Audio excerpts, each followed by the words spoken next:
16వ కీర్తన అందరం చదువుకుందాం. క్లుప్తంగా జస్ట్ ఒక 10 minutesలో ముగిస్తాను.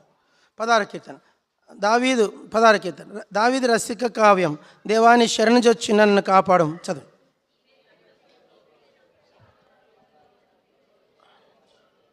నేను ఇలాగందును, భూమి మీద భక్తులే శ్రేష్ఠులు, వారు నాకు కేవలం ఇష్టలు.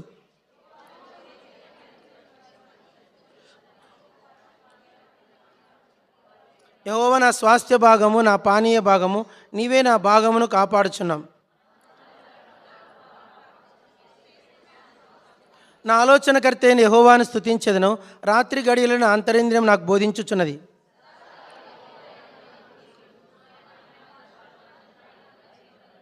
అందువల్ల నా హృదయం సంతోషించుచున్నది, నా ఆత్మ హర్షించుచున్నది, నా శరీరం కూడా సురక్షితంగా నివసించుచున్నది. జీవ మార్గమును నీవు నాకు తెలియజేసేదవు. నీ సన్నిధిని సంపూర్ణ సంతోషం కలదు. నీ కుడి చేతుల నిత్యము సుఖములు కలవు. పరలోకపు తండ్రి, కొద్ది మాటలు దీవించము, విసుగు రాకుండా సాయించం. యేసు ప్రభువు వేడుచున్నాం తండ్రి, ఆమేన్. ఈ కీర్తన బహు రమ్యమైన కీర్తన. మీరు ఎవరైనా సరే 16వ కీర్తన మీరు కంఠస్థం చేస్తే ఎక్కువగా దేవుని చేత మీరు మేలు పొందుతారు. ఈ కీర్తనలో చాలా సంగతి, ఒక్కొక్క వచనము ఒక ప్రత్యేకమైన భాగం. అవన్నీ ఇప్పుడు నేను చెప్పడానికి వీలు కాదు, జస్ట్ క్లుప్తంగా కొన్ని మాట చెప్తాను. అందరూ పలకండి. భూమి మీద ఉన్న భక్తులే శ్రేష్ఠులు, వారు నాకు కేవలము ఇష్టులు. 3 చెప్పండి. భక్తులు, శ్రేష్ఠులు, కేవలం ఇష్టులు. కేవలం అంటే కేవలం అంటే కేవలం అంటే కేవలం కేవలం కేవలం అంటే ఇంకా ఇంకా ఇంగ్లీష్లో ఏమో పదం అంటే చాలా స్పెషల్. వాళ్ళు నాకు చాలా స్పెషల్ దేవుని దృష్టిలో ఎవరంటే భక్తులు అంట. భక్తుడు. అందరు చెప్పండి. భక్తుడు. బైబిల్లో ఒక మాట, యెహోవా తన భక్తుల పాదములను తొట్టిల్లకుండా కాపాడును. యెహోవా తన భక్తులను కాపాడును. యెహోవా భక్తులను ఏం చేస్తాడంటే ఆయన భక్తులను కాపాడుతాడు. భక్తుల పాదము తొట్టిల్లకుండా ఆయన చూసుకుంటాడు. యెహోవా భక్తుల మరణము ఆయన దృష్టికి మిగుల విలువ గలది. ఆయన దృష్టికి విలువైనది ఏదంటే భక్తుల మరణం. నిజంగా భక్తుల మరణము విలువైంది. భక్తుడు ఆయన కేవలం ఇష్టడు. భక్తుడు తప్పిపోకుండా కాపాడుతాడు. భక్తుల్ని ఆయన కాపాడుతాడు. ఇట్లా చెప్పుకుంటూ పోతే భక్తులకు భక్తి అంటే ఏంటి? భక్తి అంటే సింపుల్గా చెప్తా. భక్తులు అంటే ఎవరంటే కరెక్ట్ టయానికి మందిరంకి వచ్చేవాళ్ళు. చెప్పండి. ఎవరు భక్తులు చెప్పండి. మిమ్మల్ని వడగొడతాం. టీ వడగొడతాను, దాన్ని ఇంగ్లీష్లో స్ట్రెయిన్ అంటారు. మిమ్మల్ని స్ట్రెయిన్ చేద్దాం. భక్తులు అంటే ఎవరు చెప్పండి. మిగతా రోజులన్నా లేటుగా వచ్చినా పర్లేదు, కానీ ఆదివారము రైట్ టైంకి వచ్చేవాడు భక్తుడు. టిక్ వేసుకోండి. భక్తుడు అంటే ఎట్లా ఉంటాడు చెప్పండి. ఆదివారము నాకు తెలియకడుతుంది. మీలో రైట్ టైం ఆదివారం 10 కరెక్ట్గా వచ్చారు చేయి ఎత్తకండి. ఎంతమంది వచ్చారు మీరు టిక్ వేసుకోండి. నేను భక్తుడిని అని. నాకు తెలుసు ఆదివారం మాత్రమే కనపడతారు. అది టేబుల్ మీద వర్షిప్ అంతా అయినా కరెక్ట్ 12 గంటలకు వస్తారు. అది ఎవరంటే వాళ్ళు రక్షణ కొత్తగా పొందేవాళ్ళు, ఆత్మీయత అంటే తెలియని వాళ్ళు, రక్షణ అంటే లోతుగా దాని అనుభవము ఎరగని వారు. వాళ్ళు కొంతకాలం 1 year పడుతుంది, 6 నెలలు 3 నెలలు పడుతుంది. వాళ్ళు అలా రెగ్యులర్ అయ్యి అలవాటై కరెక్ట్ టైంకి వచ్చే టైం పడుతుంది. దాదాపుగా ఆదివారము మొదటి ప్రార్థనకు ముందే వచ్చి కూర్చుంటే ఎక్కువ ఆశీర్వాదం. బైబిల్లో ఒక చిన్న కత్తి, టైం లేదు మనకు. బెతెస్దా కోనేటిలో దేవదూత వచ్చేదంట. దేవదూత వచ్చి ఆ బెతెస్దా కోనేటిలో నీళ్లను కదిలిచ్చేదంట. యోహాను సువార్త 5వ అధ్యాయం. అలా కదిలించినప్పుడు అందరూ పలకండి. ఎవడు మొదట దిగునో వాడు ఎట్టి వ్యాధి రోగము కలిగిన వాడేను ప్రభు అతన్ని స్వస్థపరుస్తాడంట. ఇదొక్కటి మీరు గుర్తుపెట్టుకోండి. మీకు నాకు తెలియకడతాం ఏమనుకోకండి. అప్పులు ఉన్న వాళ్ళందరూ, అనారోగ్యం ఉన్న వాళ్ళందరూ, ఇబ్బందులు ఉన్న వాళ్ళందరూ. ఇబ్బంది అంటే ఏంటంటే అప్పులు లేకపోయినా ఇబ్బంది ఉంటుంది. చాలా కంజెస్ట్గా సంసారం గడుపుకోవాల్సి వస్తుంది. ఒక పూట ఒక 1/2 kg మటన్ తెచ్చుకుని తిందామంటే కూడా 400 అయిపోతాయి. 1/2 kgకి 400. నోట్లో ముక్కులోకి కూడా రాదు అది. ఇంట్లో 4 ఉంటే 1/2 kg ఏమవుతుందండి? దెబ్బకి ఎగిరిపోతుంది. అది ఉడికితే ఇంత అవుతుంది. అంత చాలా నాకు ఆయన చెప్పాడు, సంవత్సరానికి ఒక్కసారి కూడా మటన్ తెచ్చుకునే వాళ్ళు చాలామంది ఉన్నారు సంఘాలలో. సంవత్సరానికి ఒక్కసారి మటన్ తెచ్చుకునే వాళ్ళు చాలామంది ఉన్నారు సంఘంలో. వాళ్ళ అదేంటి ఇబ్బంది. హాస్పిటల్కి పోదామని డబ్బులు లేని వాళ్ళు కూడా ప్రతిసారి గవర్నమెంట్ హాస్పిటల్ మందులే వాడుకొని షుగర్ బీపీలను కంట్రోల్ చేసుకునే వాళ్ళు కూడా చాలామంది ఉన్నారు. అదేంటి ఇబ్బంది. మందిరంగా ఒక్కసారి ఆటోకి పోదామంటే కూడా ఆటోకి పోయి పైసలు అవుతాయి కదా అనేవాళ్ళు కూడా చాలామంది ఉన్నారు. ఇబ్బంది, నీకు ఎన్ని ఇబ్బందులున్నా, నీకు ఎంత కష్టం ఉన్నా, ఎంత అప్పున్నా, ఎన్ని సమస్యలున్నా ఒకటి గుర్తుపెట్టుకో, నీ దేవుడు నీ కొరకై ఆదివారంన మొదటిగా వచ్చిన వారిని ఆయన ఆశీర్వదిస్తాడు. ఇంకోటి మీరు చేసేది కాదు, మీ పిల్లలకి నేర్పించాలి. యవనస్తులు చెప్తున్నాను, మీరు ఎక్కడికి ఇక్కడ మీకు తెలీదు, మీ యవనస్తులు మాత్రం చెప్పండి, పెళ్లి కానందరూ చెయ్యొద్దండి, చేయొద్దులే, మీరందరూ చెప్పండి, నా భవిష్యత్తు నాకు తెలీదు, కానీ నా భవిష్యత్తు తెలిసిన దేవుడు నాకు బాగా తెలుసు. యవనస్తులు చెప్తున్నాను, మీ అమ్మా నాన్న వైపు చూడొద్దు, మీ తల్లిదండ్రుల వైపు. వాళ్ళు లేటుగా ఎప్పుడన్నా రారు, వాళ్ళతో పని, వాళ్ళు ముసలోళ్ళు. చూడండి, సైతాను జాగ్రత్త రండి. లూకాసు వార్త మొదటి సమయాలు 16వ అధ్యాయంలో దావీదు సౌలుతో సాక్ష్యం చెప్తాడు. నేను అరణ్యంలో ఉన్నప్పుడు నా మంద మీదకి సింహం వచ్చింది, అది నా మందలో నుండి గొర్రె పిల్లని ఎత్తుకొని పోతుండగా నేను వెళ్ళి దాన్ని తరిమి దాని నోటి నుండి దాన్ని రక్షించి. ఇక్కడ సింహం వచ్చి ఏం తీసిపోయిందంట? ముసలి గొర్రెలను తీసిపోలే, ఏసురాజును తీసిపోదు, లేకుంటే సీమోను గుండెనని తీసిపోదు, లేకుంటే ఆయన శాంతనని తీసుకోదు, అసలు ముట్టుకో శాంతనను. అలా శాంతన్న, హెచ్ భాస్కర్, రత్నమన్న, ఈ పెద్ద పెద్ద వాళ్ళ జోలికే రాదు, మెషక్ జోలికి రాదు, కుర్మన్న జోలికి రాదు. దానికి ఎవరు కావాలా? అభినవ్ కావాలా, ఆశయాలు కావాలా, లేకుంటే తేజ కావాలా, లేకుంటే అఖిల్ కావాలా, అనిల్ కావాలా. సైతాను ముసలోళ్ళు ఎంటబడదు, వాళ్ళని ఒరే నువ్వు మాకు అవసరమే లేదు, నువ్వు ఆల్రెడీ మా పనే చేస్తున్నావు మందిరంలో కూర్చొని. మీకు అర్థమైందో లేదో?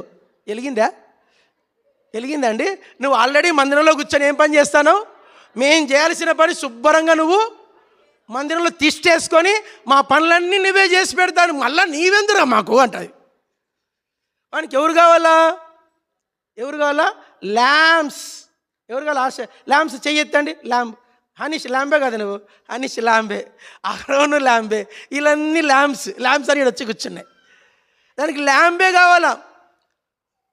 కాబట్టి భక్తుల గుంపులోకి నువ్వు చేరాలి. భక్తులు అంటే మీరు అనుకునే ముసలోళ్ళు భక్తులు కాదు. అందరు చెప్పండి, పలకండి, ఇది గొప్ప సేవకుడు చెప్పిన మాట. చెప్పండి, సీనియర్ బిలీవర్స్. చూడు, అక్క చెప్పలే, ఇట్లా కూర్చుంది. సీనియర్ కొండమ్మా చెప్పు, సీనియర్ బిలీవర్, సీనియర్ సిన్నర్. ఇంకా అర్థమైందో లేదో? వయసు పెరిగే కొద్దీ విశ్వాసిని అనుకుంటారు చూడు, వాళ్ళు ఎక్కువ పాపాలు చేస్తారంట. పెద్ద సేవకుడు ఎబ్రోన్లో చెప్పంగా నేను విన్నాను, డోంట్ బిలీవ్ సీనియర్ బిలీవర్స్ అన్నాడు ఆయన. సీనియర్ బిలీవర్లను మీరు నమ్మకండి, వీళ్ళు పరలోకం పోతారు. వీళ్ళంతా పరలోకం పోయే బ్యాచ్ ఇది. సీనియర్స్ అయ్యే కొద్దీ పరలోకం వెళ్ళడం పెద్ద క్వశ్చన్గా మిగిలిపోతారు మీరు. సీనియర్ బిలీవర్స్ అందరూ ఎన్నో అవి రక్షణ పొందముందు చేసే పాపాలు వచ్చి వ్యక్తిగతంగా ఉంటాయి, రక్షించబడిన తర్వాత చేసే పాపాలు సామాజికంగా ఉంటాయి. ఎక్కడుంటాయి?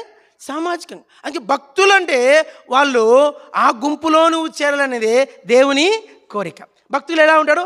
అందరికన్నా ముందు వస్తాడు. వానికి ఎవరితో పని లేదు, వాడు టిఫిన్తో పనిలే, లంచ్తో పనిలే, మటన్తో పనిలే. ఆదివారం చేపల మార్కెట్ పెట్టి చాలామంది ఉన్నారు మీలో. మీరు భక్తులు కాదండోయ్. మటన్ తెచ్చి భార్యకి ఇచ్చి వండి పో అంటాడు, వండి పో అంటే. వీళ్ళందరూ ఎవరంటే భక్తులు కాదు. వీళ్ళు భక్తుల గుంపులోకి రా. భక్తుడు ఎలా ఉంటాడంటే ఎవరి వైపు చూడు, ఎక్కువ మాట్లాడు, ఎవరిని తీర్పు తీర్చడు, ఎక్కువ ఏ విషయాలు తెలుసుకోడు. నాకు అనిపిస్తుంది యేసుపురం మీదకి పరిసయ్యులు, శాస్త్రులు, హేరోదు, పిలాతు, ఇస్కరేతు, యూదా, బంట్రోతులు, తర్వాత అన్న కయప, అక్కడ రాయబడింది, పలకండి, ప్రధాన యాజకుడు యేసు ప్రభు చంప మీద కొట్టాను. ప్రధాన యాజకుడు అండి అతను, ఈజ్ హై ప్రీస్ట్. యేసును చంప మీద పఠాను కొట్టాడంట. ఆయన బంట్రోతులు వాళ్ళు కొట్టారు యేసుప్రభుని, అయినా కూడా ఆయన నోరు తెరవల. భక్తుడంటే నోరు తెరవకుండా ప్రభువుకు అప్పగించుకుంటుంటాడు. కోర్టు మెట్లు ఎక్కడు. చెప్పండి, భక్తుడు ఎలా ఉంటాడు? కోర్టు మెట్లు ఎక్కడు, పోలీస్ స్టేషన్ మెట్లు ఎక్కడు, కోర్టు మెట్లు ఎక్కడు, కలెక్టర్ మెట్లు ఎక్కడు. వాళ్ళు భక్తులు కాదు. వాడికి వదిలిన సమస్య దేవునికి. అందరు చెప్పండి, దేవునికి లేని చింతన. చెప్పండి, దేవునికి లేని ఎంతసేపు నా నట్టు టైట్ చేయాలంటే, నా నట్టులు టైట్ చేయాలంటే ఎంతసేపు అండి? బండి మీద పోతే ఒక యాక్సిడెంట్ సార్, అవుట్. ఫ్యామిలీ లేపేస్తాడు దేవుడు. ఫ్యామిలీ లేపేందుకు ఎంతసేపు పడుతుంది దేవునికి? మనకు అందరూ చెప్పండి, మనము పలకడం మాట. యోసేపు అంటాడు, నేను దేవుని స్థానమందు ఉన్నానా? నన్ను క్షమించుటకు నేనేవాడిని? నేనేమైనా మనం దయచేసి దేవుని స్థానం తీసుకోకూడదు. చెప్పండి, ఏమి స్థానము? దేవుని స్థానము తీసుకోకూడదు. ఏ పరిస్థితి అయినా కూడా ఆ భక్తుని గుంపులో, ప్రధాన భక్తుల గుంపులో ఉన్నోడు సెకండ్ గుంపు ఉంది, శ్రేష్ఠులు. చెప్పండి, భక్తులు శ్రేష్ఠులు. శ్రేష్ఠులు అంటే ఇంగ్లీష్లో టాపర్స్. ఏమండి? టాపర్స్ అంటే ఎవరు? మామూలుగా ఐఐటి ఎన్ఐటి రాసేవాళ్ళు, నీట్ రాసేవాళ్ళు, వాళ్ళు ఒక బ్యాచ్ ఉంటుంది. ఏం బ్యాచ్ అది? Toppers batch. వాళ్ళకి ఎట్లా ఉంటారంటే, వాళ్ళు కాలేజీకి చేరే వాళ్ళు 10 లక్షల మంది చేరితే టాపర్స్ బ్యాచ్ కేవలం 10,000 ఉంటారు. ఏ బ్యాచ్? టాపర్స్ 10,000 ఉంటారు. ఆ 10,000 ఆ టాపర్స్ అంటే అన్నిట్లో వాళ్ళు లెఫ్ట్ హ్యాండ్తో రాసేస్తారు. వాళ్ళు ఐఐటి ఎన్ఐటి వాళ్ళకి నీళ్ళు తాగినట్లే వాళ్ళు టాపర్స్ బ్యాచ్. ఆత్మీయతలో కూడా శ్రేష్ఠులు ఉంటారు. వాళ్ళు ఎవరి జోలికి పోరు, తీర్పు తీర్చరు, గొడవలకు రారు, అల్లరి చేయరు. వాళ్ళు దేవుని స్థానంలోకి వచ్చి కూర్చోరు. చెప్పండి, ఎప్పుడు కానీ నువ్వు దేవుని స్థానం తీసుకోవద్దు. తీసుకుంటేవో నీ లెక్క దేవుడే చూసుకుంటాడు. ఎవడు? నా లెక్కైనా సరే. నేను దేవుని ఒకసారి ఒకరు మేలు చేస్తే వాళ్ళు అన్నారు, బ్రదర్ మీరు చాలా మాకు మేలు చేశారు. నేను నోరు మూసుకున్నాను. ఏమన్నా వాళ్ళు నన్ను పొగుడుతాడు, నోరు మూసుకో, నోరు ముయ్యి అన్న. ఎందుకంటే ఏం బ్రదర్ అట్లా మాట్లాడుతుంటే, ఏం దేవుని స్థానం నాకు ఇస్తున్నావు ఏంది అన్నాను. ఏం చెప్పాను? దేవుని స్థానము మనం ఏం చేస్తామంటే, ఎవరు పొగిడితే ఆ స్థానం నన్ను పొట్ట కప్పక తెలుసు కదా, కప్ప ఏంది? పొట్ట పెంచుకుంటుంది. నేను నాకు పొగిడే కొద్దీ పొట్ట కప్ప పెరుగుతుంది. మనం కొంచెం ఐఎమ్ సంథింగ్. ఇదంతా కూడా పనికిమాలిన జవారం. దేవునికి పనికిరానే అందరు చెప్పండి, దేవుని ఇంట్లో ఎవరే కానీ పలకజుడు, దేవుని ఇంట్లో ఎవరే కానీ ఏ ఘనత తీసుకోకూడదు. చెప్పండి, దేవుని ఇంట్లో ఎవరే కానీ ఇక్కడ ఎవరికి ఘనత లేదు. చెప్పండి, ఇక్కడ ఎవరికి ఏ ఘనత లేదు, ఎవ్వరికీ లేదు ఘనత. ఇక్కడ యేసుక్రీస్తుకు మాత్రమే ఉందన్నమాట. అందరు చెప్పండి, ఆ దినమున యెహోవా మాత్రమే ఘనత వహించును ఉందన్నమాట. యెషయా గ్రంథం 2వ అధ్యాయంలో ఆ దినమున యెహోవా మాత్రమే. ఇంకొంచెం నీవు మాత్రమే పూజార్హుడు. ఎవరన్నారన్నమాట? నెబుకద్నెజరు ఏమంటాడు? నీవు మాత్రమే అగ్నిగుండంలో నుంచి శద్రక్ మేషక్ అబేద్నెగో బయటకు వస్తానే అప్పుడు అంటాడు నెబుకద్నెజరు, వీరి దేవుడు పూజార్హుడు. ఈయన మాత్రమే పూజ. మనం ఎవ్వరి పూజలు తీసుకోవద్దు, ఏ చిన్న ఘనత తీసుకోవద్దు, ఎవరి దగ్గర ఏది మనము ఆశించకూడదు. నిన్న ఒక పెళ్లి మెసేజ్, నేను ఊరు వెళ్తే అక్కడ ఒక ఆమె వచ్చింది, బ్రదర్ మా అమ్మాయికి పిల్లలు లేరు అన్నది. ఎన్నేం లేదన్న, 8 ఏళ్ళే, ఎన్నో ఏళ్ళు చెప్పింది. ఎందుకు లేరమ్మా అంటే, ఏమో సార్ టెస్టులన్నీ నార్మల్ ఉన్నాయి, మా కొడుకు ఆరోగ్యం నార్మల్, మా కోడలికి ఆరోగ్యం ఉంది, పిల్లలు కలగట్లేదన్న. నేనన్నాను, ఎంత కట్నం తీసుకున్నావు అన్న. అంటేనే ఇట్లా బిత్తిరిపోయింది ఆమె. ఇట్లా 5 లక్షలు తీసుకున్నా బ్రదర్. ఇంకేం తీసుకున్నా? బండి ఇచ్చారన్న. నువ్వు నోరు మూసుకొని 5 లక్షలు తీసుకెళ్ళి వాళ్ళ ఇంటికి ఇచ్చిరా. బండి తీసుకెళ్ళి వాళ్ళ ఇంట్లో పెట్టేసేసి తాళం వాళ్ళకి ఇచ్చి తప్పైందని క్షమాపణ ఒప్పుకొని రా, అప్పుడు నీ కోడలు గర్భం తెరుస్తారన్న. ఏంది బ్రదర్ అట్లా అంటావన్న? మేము అడగలేదు బ్రదర్, వాళ్ళే ఇచ్చారన్నాడు. వాళ్ళు నువ్వు అడగకపోయినా అడిగిచ్చింటావు, నువ్వు అడగకపోయినా అడిగిచ్చింటావు. ఇంకేంది మనము నేనన్నాను అంతే. ఇప్పుడు చిన్న మాట, ఈ పాటల బుక్ ఊరికే వస్తుందండి? పాటల బుక్ ఎంత? 100 రూపాయలు. బైబిల్ ఊరికే వస్తుందా? ఇది 100 రూపాయలు. నాకు తెలియక అడుగుతాను, ఊరికి వచ్చేవి ఏమైనా ఉన్నాయండి? ఒక పెన్ను కూడా ఊరికే రాదు. వాటర్ బాటిల్ ఊరికి వస్తుందండి? ఇప్పుడు నా బిడ్డ ఉంది, నా బిడ్డను కని పెంచి పెద్ద చేసి ఇంత చదివించి జాగ్రత్తగా కాపాడి కనుపాపలా కాపాడి పెళ్ళి కొడుకు చేతిలో పెడతా, వాడు తీసుకొని పోతాడు. అంటే అర్థం ఏంటంటే, నిజానికి ఆడపిల్లను తీసుకునే వాళ్ళు, పెళ్ళి కొడుకు తీసుకునే వాళ్ళు అమ్మాయికి కొంత కానుక పెళ్ళి కుమారుడు వాళ్ళు ఇచ్చి తెచ్చుకోవాలి. ఏం చేయాలా? ఉచితంగా ఏది రాదు కదండి.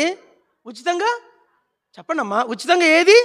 ఇంత పెంచి పెద్ద చేసి ఆఫీసర్ని చేసి నీకు ఊరికే ఇవ్వాలంటే ఇస్తాము, అది నీకు ఆశీర్వాదము కాదు.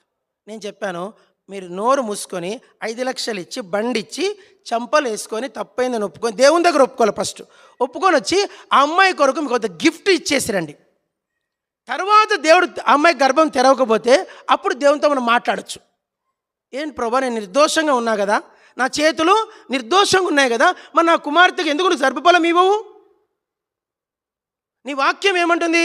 నీ వాక్యం బైబిల్ ఏమందంటే ఏం మాట్లాడదు, ఎక్కువ మాట్లాడదు. ఈ నా మాటలు విని వాటి చొప్పున చేయువాడు నో, ఈ దీవెనలన్నీ వాని మీదికి ప్రాప్తించి వాని మీదికి వచ్చి వానికి నువ్వు నా మాట వినలే, అందుకే ఆశీర్వాదం ఉండట్లే. అందుకే ఏముండట్లేదు? ఆశీర్వాదం ఉండట్లే. ఇక్కడ మీరు భక్తుల్లో నుంచి వాళ్ళు ఎవరు? శ్రేష్ఠులు. ఎవరు వాళ్ళు? శ్రేష్ఠులు అంటే ఎవరంటే ఆయన వాక్యం విని దాని ప్రకారము జరిగించేవారు. లూకాసు వార్త 12లో అన్నమాట, నా మాట విని దాని ప్రకారము లూకాసు వార్త 11:28 చదవండి. లూకా 11:28 చదవండి అమ్మా, నా మాట. లూకా 11:28 ఆయన అవును కానీ 11 లూకా 11:28 చదవండి. ఆయన అవును కానీ దేవుని వాక్యం విని దాన్ని గైకొని వారు చెప్పండి ఏం ధన్యులంట? వీళ్ళే శ్రేష్ఠులు. ధన్యుల గుంపు ఎవరు? ఆ ధన్యతలు ఉన్న వాళ్ళందరూ కూడా శ్రేష్ఠులు. చెప్పండి వాళ్ళు భక్తుల జాబితాలో నుంచి ఏ జాబితాకు వచ్చారు? శ్రేష్ఠుల జాబితాకు వచ్చారు. శ్రేష్ఠుల జాబితా నుంచి ఇష్టుల జాబితాకు వస్తారు. ఫస్ట్ జాబితా ఏంటి? ముగిస్తా, విసుకోకండి, తనుక్కోకండి, వచ్చిందే లేటు, మళ్ళీ పెద్ద కథ నీ కథ. చెప్పండి చెప్పండి చెప్పండి చెప్పండి చెప్పండి భక్తుల లిస్టు నుంచి ఆడికి వచ్చారు, శ్రేష్ఠుల లిస్టుకి వచ్చారు. శ్రేష్ఠుల లిస్ట్ నుంచి ఎక్కడికి పోవాలి నువ్వు? కేవలం ఇష్టులు ఎవరు? బైబిల్లో ఇష్టులు ఎవరు చెప్పండి? హనోకు దేవునితో కూడా నడిచెను, అతడు కొనిపోబడక మునుపు దేవునికి ఇష్టుడైనని సాక్ష్యము పొందెను. హనోకు ఏ లిస్టు? శ్రేష్ఠుడా భక్తుడా? యథార్థవంతుల ప్రార్థన ఆయనకు ఇష్టం. యథార్థవంతులు ఆయనకు ఇష్టులు. తర్వాత దేవునికి ఇష్టమైన వారు ఆయనకి ఇష్టం. ఇంకెవరున్నారని చెప్పండి త్వరగా. దావీదు నా ఇష్టానుసారమైన మనుష్యుడు. ఇష్టులు దావీదు ఇష్టుడు, యథార్థవంతుడు ఇష్టుడు, హానోకు ఇష్టుడు. ఇష్టుల జాబితాలోకి వెళ్ళాల. భక్తుల జాబితాలో నువ్వు భక్తుడు అంత చెప్పండి, పలకండి. నువ్వు పలకడు చూడు, నీవు భక్తుల జాబితాలోనే లేవు, శ్రేష్ఠుల జాబితా కూడా నువ్వు.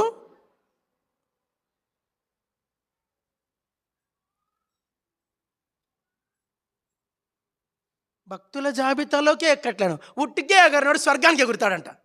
తెలిసి విన్నారు ఏమాట? ఉట్టికే ఎగరలేనాడు ఉట్టికే చర్చికి 10 గంటల కంటే 10 గంటల 3వ పాట లోపు వస్తే నువ్వు భక్తుడివే. ఎప్పుడైనా గుర్తుపెట్టుకోండి, నువ్వు ఆదివారం 3వ పాట లోపు వచ్చావంటే నువ్వు కొత్తగా రక్షించబడిన 1 year వరకు ఎగ్జామ్షన్, తర్వాత నీకు ఎగ్జామ్షన్ ఉండదు.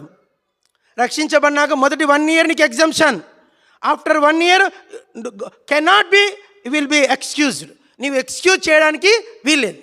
నీ తలుపు వాళ్ళు గుడికి రావచ్చు, బల్ల తీసుకోవచ్చు, ఇక్కడ ఎగరచ్చు, కానీ దేవుని దృష్టిలో నువ్వు కొట్టివేయబడినవాడివే. 1 వారం అయితే క్షమిస్తాడు. అదే ఆట అయిందనుకో నీకు, నువ్వు దేవునితో ఆటలాడుకునే విశ్వాసివి. ఏ విశ్వాసి? మీరు నేర్చుకోకపోతే మీ పిల్లలు నేర్చుకోరు. మీరు నేర్చుకోకపోతే భక్తుడు ఇష్టుడు శ్రేష్ఠుడు భక్తుడు శ్రేష్ఠుడు ఇష్టుడు. ప్రార్థన చేసుకుందామా? ప్రేమ గల తండ్రి, కొద్ది మాటలు దీవించమని యేసు నామమున వేడుచున్నాము తండ్రి, ఆమేన్.